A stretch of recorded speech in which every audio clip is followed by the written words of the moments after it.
Assalamualaikum warahmatullahi wabarakatuh. Allahu Akbar, Allahu Akbar, Allahu Akbar,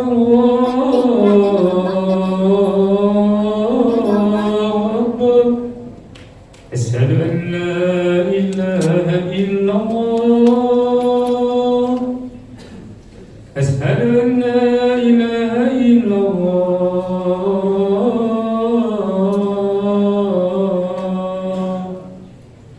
Asyhadu anna Muhammadar Rasulullah.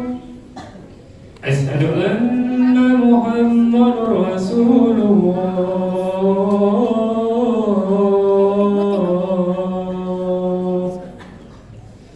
Hayya 'alas salat.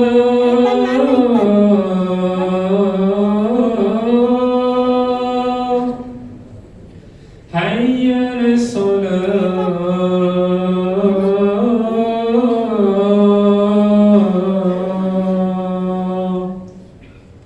Hayya 'alal falah.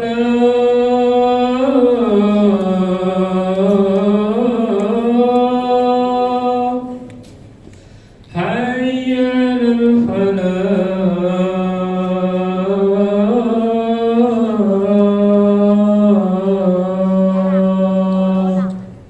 Allahu Akbar, Allahu Akbar. La ilaha illallah.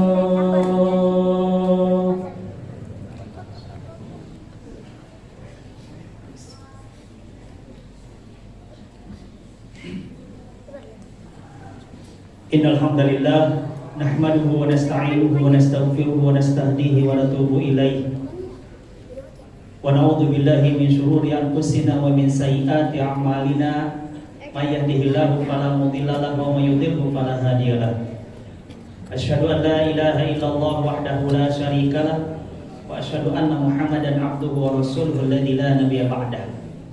Allahumma shalli wa sallim wa barik ala hadzal nabiyil karim wa ala alihi wa ashabihi ajma'in, amma ba'd.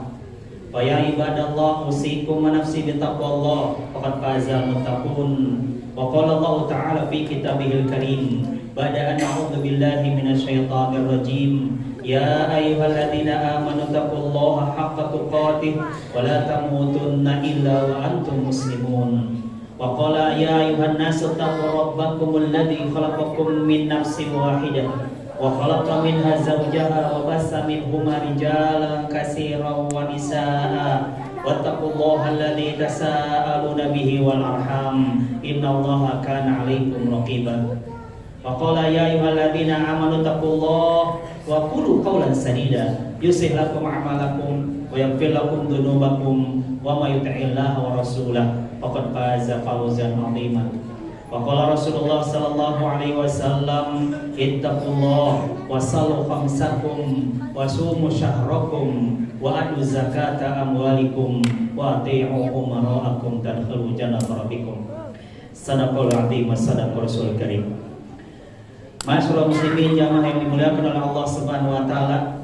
Setelah kita menyatakan puji syukur pada Allah di pembukaan atau di mukadimah ini, mari kita kembali menyampaikan salawat dan salam semoga senantiasa tercurah pada qudwah hasanah kita Rasulullah sallallahu alaihi wasallam. Sebelum saya lanjutkan, ingin sampaikan terlebih dahulu, saya biasa mengajak diri saya dan hadirin semua untuk kembali agar kita mengutuhkan niat kita hanya satu tujuannya, ibtigha mardatillah, mengharapkan dari Allah Subhanahu wa taala. Jangan ada bergeser sedikit pun niat tersebut karena akan gagal total Jumat kita dari awal. Itu ajakan saya yang pertama. Luruskan, tuluskan, murnikan niat kita hanya satu, ibtigha mardatillah, mengharapkan dari Allah pada peristiwa Jumat pada siang hari ini. Dan tentunya kita hiasi dalam setiap amal ibadah kita satu tujuannya adalah ingin mendapatkan dari Allah. Yang kedua tentunya pasti berkewajiban, walaupun tadi saya bacakan ayatnya dan hadis Nabi SAW, perintah agar kita senantiasa bertakwa kepada Allah Subhanahu wa taala. Takwa yang kita inginkan adalah sebagaimana yang di ayat sebelah kiri saya itu, wasari'u ila magfiratin min rabbikum wa jannatin 'arduha as-samawati wal ardu uiddat lil muttaqin. Bersegeralah Anda kepada ampunan Anda, dan kepada surga yang surga itu luasnya seluas langit dan bumi dipersiapkan oleh Allah bagi orang-orang yang bertakwa. Alangkah baiknya kalau nanti setiap ayat yang ditulis dijabarkannya dan pengajian-pengajian, sehingga yang hadir itu bukan hanya di tontonan, tulis saja di tuntunan, karena ngerti semuanya, bacanya tahu juga. Ya, baik. Selanjutnya tentu karena takwa ini merupakan kunci di mana kita akan masuk surga dengan takwa, ditambah dengan akhlak sebagaimana yang Nabi sabdakan, aksaru ma yudkhilul jannah taqwallahi wa husnul khuluq. Yang paling banyak memasukkan orang ke surga adalah takwa kepada Allah dan baik akhlak.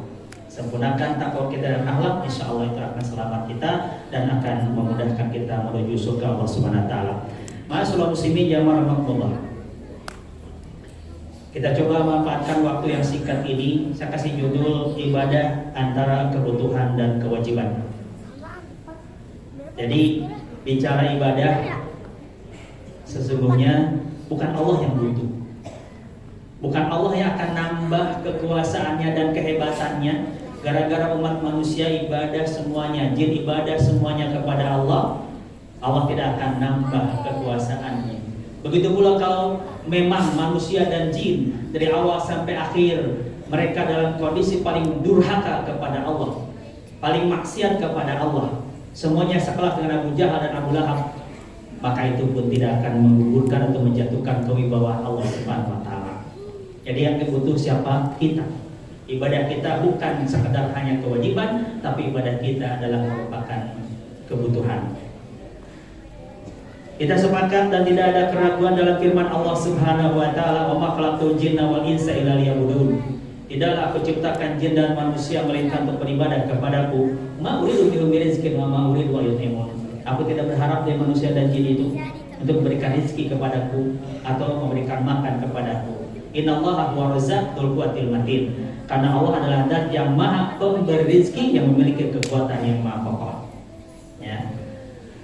Jadi kita diciptakan untuk itu, tapi bukan Allah yang butuh kita, kita yang butuh kepada Allah Subhanahu wa taala. Dan kita sebagai hamba harus memiliki ketauhidan, dan tauhid itu merupakan hal yang utama yang kita miliki. Karena Nabi pernah nanya kepada Mu'adz bin Jabal, "Ya Mu'adz, ma haqqullahi 'alal ibad wa ma haqqul ibad 'ala Allah?"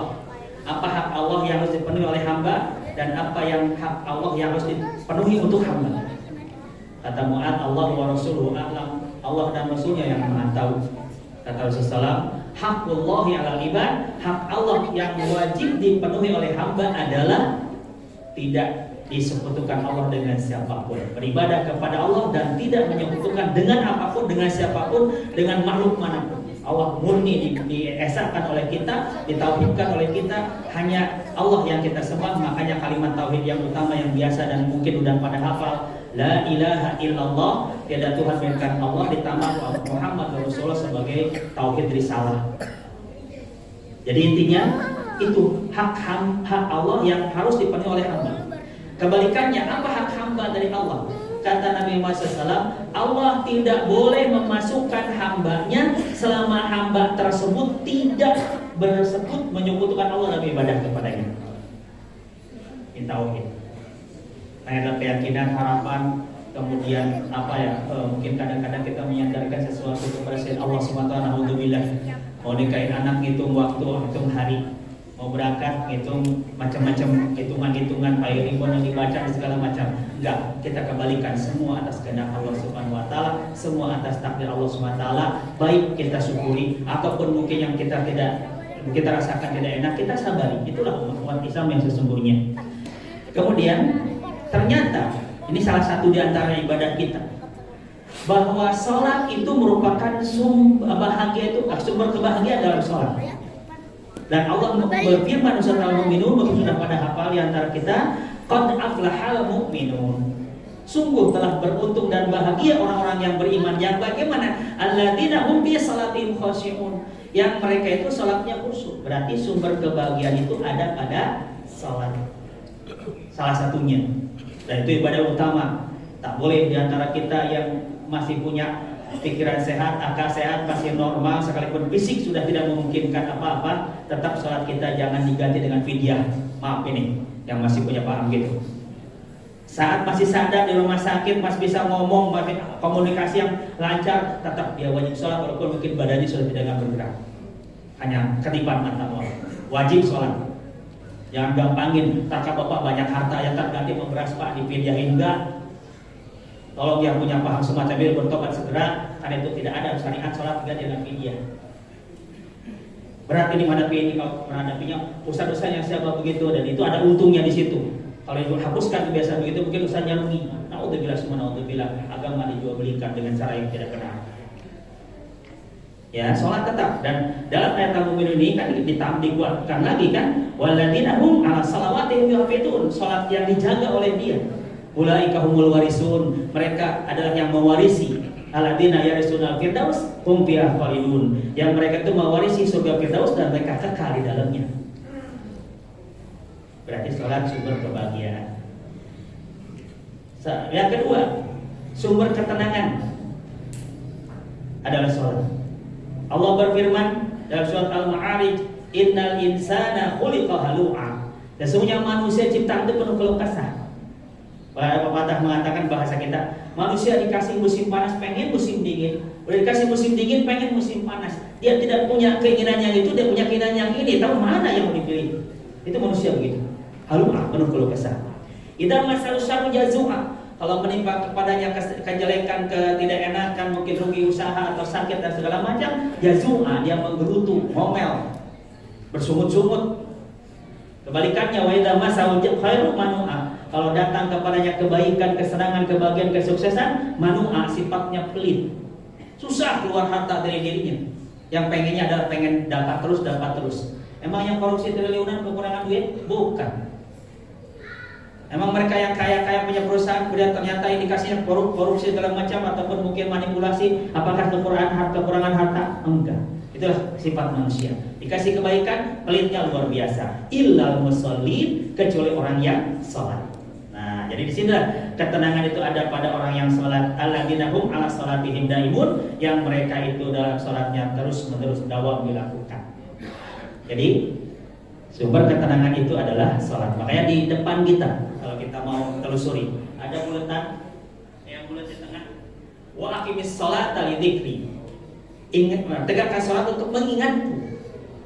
Dan di ayat lain surat Al-Hijr 15 kalau nggak salah, bahwa ala bidzikrillah tatma'innul qulub. Ingat, dengan zikir kepada Allah hati akan tenang, dan itu dilakukan di dalam sholat kita. Nah, berikutnya celaka gara-gara tidak sholat. Ini saya katakan tadi salah satunya. Karena janji tentang Ramadan kayak apa dari Allah, janji tentang haji ataupun umrah kayak apa, zakat pahalanya bagaimana, udah banyak banget. Berarti kita butuh untuk sholat, untuk puasa, untuk zakat, untuk haji, untuk umrah bagi yang mampu. Sholat yang memang tidak ada biaya besar kecuali pakaian yang kita pakai, ternyata di dalamnya juga mengandung bahwa kita butuh kepada Allah Subhanahu wa taala dan kepada ibadah tersebut. Masalahkakum fi saqar. Allah bertanya kepada para ahli neraka nanti, surat Al-Mudaththir ya, ayat 42, 43 dan selanjutnya. Kenapa atau apa yang menyebabkan kalian masuk ke dalam neraka saqar? Qalu, kata mereka, lam naku minal musallin, kami tidak termasuk dulu orang-orang yang suka melaksanakan sholat. Walam naku nut'imul miskin, dan kami tidak atau bukan orang yang selalu memberi makan kepada orang miskin. Wa kunna nakhudhu ma'al qaidin, dan kami biasa ngobrol-ngobrol bersama orang yang tenggelam dalam obrolannya, mungkin gak bermakna. Wa kunna nukadzibu biyaumiddin, kami juga mendustakan hari pembalasan ini. Hatta atana yakin, sampai datang kepada kami kematian. Ya, seperti di depan ada wa'bud rabbaka hatta ya'tiyakal yakin. Al-Hijr ayat terakhir, sembahlah Rabbmu sampai datang kepada kalian atau kepadamu untuk kematian.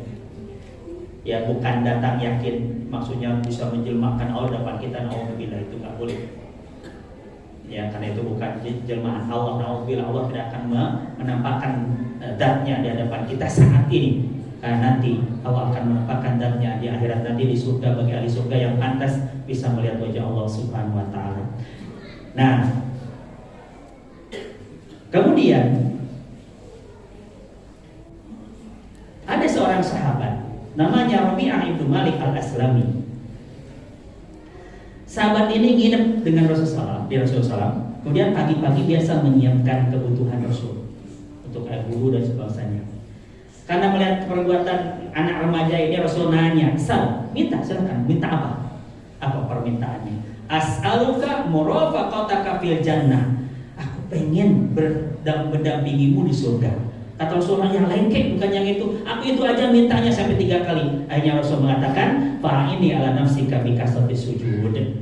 Jaga, ya, aku atau tolonglah aku atas dirimu agar selalu memperbanyak sujud. Berarti kalau ingin berdampingan bersama Rasulullah SAW, dan kita butuh, kita selama ini mengatakan atau mengucapkan salawat juga, mencintai Nabi SAW, kita pun pengen, dan omongan Nabi kepada seorang sahabat berarti omongan beliau atau ucapan beliau, sabda beliau kepada seluruh pengikut beliau atau umatnya. Jadi kalau sahabat tadi Rabi'ah al-Aslami tadi atau Rabi'ah bin Malik al-Aslami tadi ingin berdampingan bersama Rasulullah SAW, maka kita pun sama ingin. Kalau Nabi menjawab perbanyaklah kamu sujud dan sholat, maka kita pun sama. Kalau kita memperbanyak sujud dan sholat, kita pun insya Allah akan berdampingan bersama Nabi SAW. Bukankah Nabi juga menyebutkan beberapa kriteria yang akan bersama beliau? Ana wa kafilul yatim hakadha fil jannah. Aku dengan yang mengurus anak yatim seperti ini di surga, antara jari telunjuk dengan jari tengah. Begitu pula beliau mengatakan atajur saluk kana mai hakadha fil jannah. Pedagang yang jujur begini nanti di surga bersamaku. Begitu pula ma'ala jariyatain, siapa yang ngurus 2 anak perempuan hatta tablugo, sampai dewasa, sampai mengerti prinsip hidupnya dan benar mengikuti jalan yang benar, maka orang ini akan mendapatkan penjagaan di neraka. Di hadis lain bahwa orang ini akan bersamaku di surga. Nah, ini akan ungkapan beliau berlaku bagi seluruh umat beliau. Untuk itulah maka kita kembalikan, ibadah bukan hanya sekedar kewajiban, tapi ibadah adalah merupakan kebutuhan. Barakallahu li wa lakum fil Qur'anil azim, wa nafa'ana wa iyyakum bima fihi min ayati wa dzikril hakim. Fastaghfiruhu innahu wal ghafurur rahim. Allahumma salli wa sallim ala Sayyidina Muhammad wa ala ali Sayyidina wa maulana Muhammad. Alhamdulillah rabbil alamin. Wassalatu wassalamu ala asyrafil anbiya wal mursalin wa ala alihi wa ashabihi ajmain, amma ba'd. Wa ya ibadallah usikum wa nafsi bittaqwallah faqad fazal muttaqun. Mohon izin saya ingin tambahkan khutbah yang kedua ini tentang kedudukan sholat dalam Islam. Disingkat saja. Pertama, sholat merupakan tiang agama. Jadi kalau kita melaksanakan sholat, mobil khusus kaum laki-laki 7 tahun ke atas, melaksanakannya dengan berjamaah, maka insya Allah itu sedang menegakkan Islam ini. Bukankah Islam, kata Nabi, bunyal Islam ala khamsin, Islam dibangun atas 5 hal, yaitu sholat, syahadat, sholat, zakat, saum, dan haji. Semuanya harus kelihatan. Kecuali syahadat mungkin tadi ada saksi kalau orang yang baru masuk Islam. Tapi sholat harus tegak tiap waktu agar kelihatan, oh Islam itu masih ada. Jangan sampai ada orang yang melihat masjid malam gelap, nih masjid masih pakai apa kagak. Jadi masjid harus rame. Dari pagi subuh udah rame, menjelang subuh udah rame, berarti malam juga rame. Karena ini masjid merupakan rumah Allah yang siapapun boleh masuk ke dalamnya selama dia untuk melaksanakan ibadah kepada Allah. Yang kedua, sholat merupakan ibadah pertama yang diwajibkan oleh Allah kepada umat ini. Sebelum Nabi hijrah kurang lebih 18 bulan, sholat diwajibkan dalam peristiwa Isra dan Mi'raj. Yang ketiga, wasiat terakhir Rasulullah SAW menjelang beliau meninggal, beliau mengatakan as-salata as-salata. Jadi jaga oleh kalian sholat. Ini mungkin Nabi pasti kasih tahu sama Allah lewat Jibril bagaimana peristiwa atau umat-umat yang datang di akhir zaman. Banyak jumlahnya, tapi yang ngerti kewajiban utama yaitu sholat. Yang keempat, sholat merupakan ibadah yang pertama dihisab di sisi Allah Subhanahu wa Ta'ala. Yang pertama kali hisab adalah sholat, jadi kita persiapkan harus betul-betul. Dan terakhir, sholat merupakan ibadah yang dicabut atau terakhir dicabut dari muka bumi ini. Dan yang pertama kali dicabut adalah hukum. Emang ada di negeri kita ada hukum yang dipakai? Ada, cuma hukum nikah, talak, rujuk di pengadilan agama. Yang lain hukum-hukum yang ada sempurna dalam Islam, hukum potong tangan, rajam, dera, kisos udah nggak dipakai lagi. Nanti kalau orang ini sudah tidak ada, hukum udah nggak ada, berlindunglah kepada hukum berikutnya atau aturan berikutnya.